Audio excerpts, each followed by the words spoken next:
Yo, what up guys? Welcome back to the channel. So today I got some content for the B. Last time I had some content for that, I put on the Hellcat Repco wheels. Turned out pretty dang good. Go check the video after this video. But I got a lowering kit for it. It's a 2.4 drop for a 4x4 truck. It's a ground force one.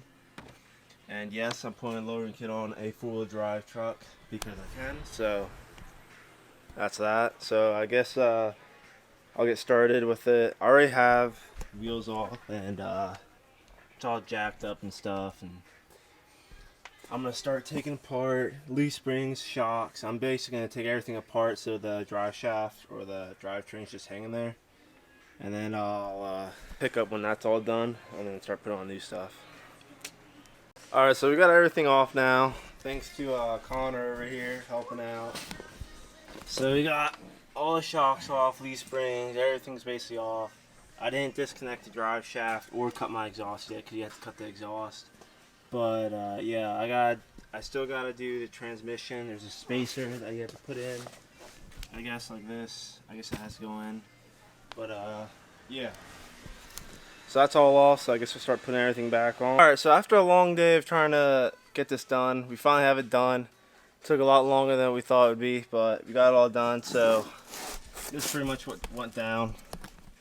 So right there is a extension for the shocks. We got smaller shocks on, and here is a setup for the flip kit. Basically, we got like a little flat bracket there, and then we have right there is like a little block for the drive shaft or whatever you want to call it.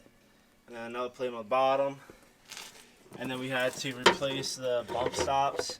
So it's basically a plate that you replace, and then you got like a little bushing that screws in. And under here is a shackle, a little extended shackle. There's an extra hole up top, so if it's not low enough, we're going lower. And then the arch that go for the exhaust, it went up and over. And since now that it sits higher, I had to cut it off because it would hit. Plus, my exits right here hit the shackles, so I had to also cut it off. So I just cut it off, period, just right there at the muffler. I'm going to be getting a new exhaust anyway, so it doesn't really matter. I have a whole bunch of other plans for this truck in the future, but for now, we got the back done. And we're going to put it on the wheels and see how it looks just like that, because why not? And then I'll pick up next when we start the front.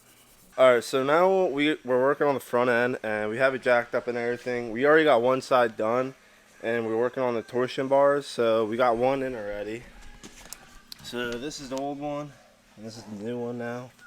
But down here we got the new one all set in, and then we're working on that one. There's a little torsion bar tool that we have to use, put up in this little hole, and it takes this key and lifts it up like that and pulls the tension off this bolt right here.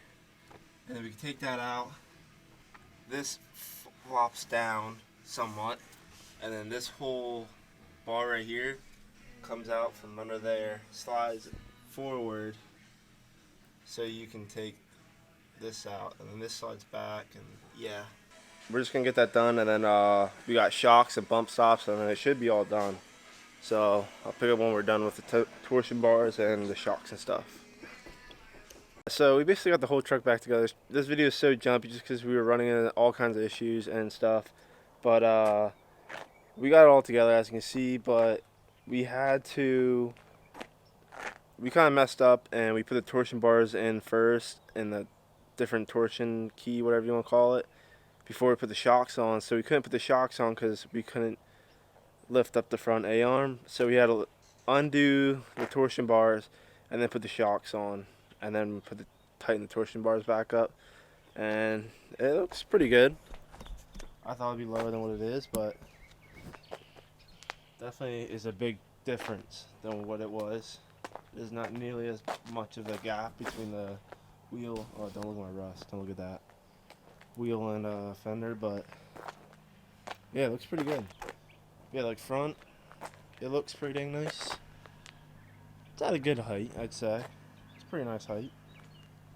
I mean, if I really wanted to, I guess I could put bigger tires in here and fill up that gap a little bit. But other than that, looks pretty good. Looks pretty good.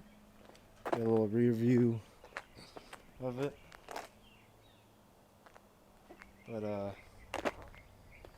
yeah. And then since we had to cut off the exhaust, I have no exhaust anymore. I have to get new exhaust. But plan on getting different headers and all new exhaust, straight pipe it probably.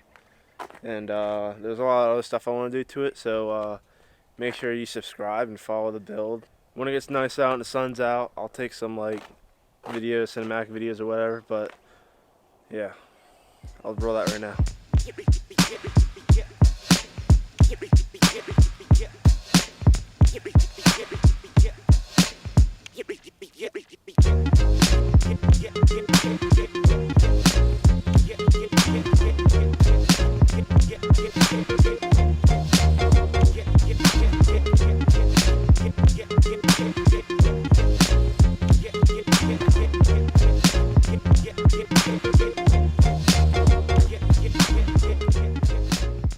So I guess that's the end of the video. Hope you guys liked and enjoyed it. I know it was a little jumpy. It wasn't really that detailed or whatever. But if you liked it, make sure you like and subscribe. And see you next time on the next video.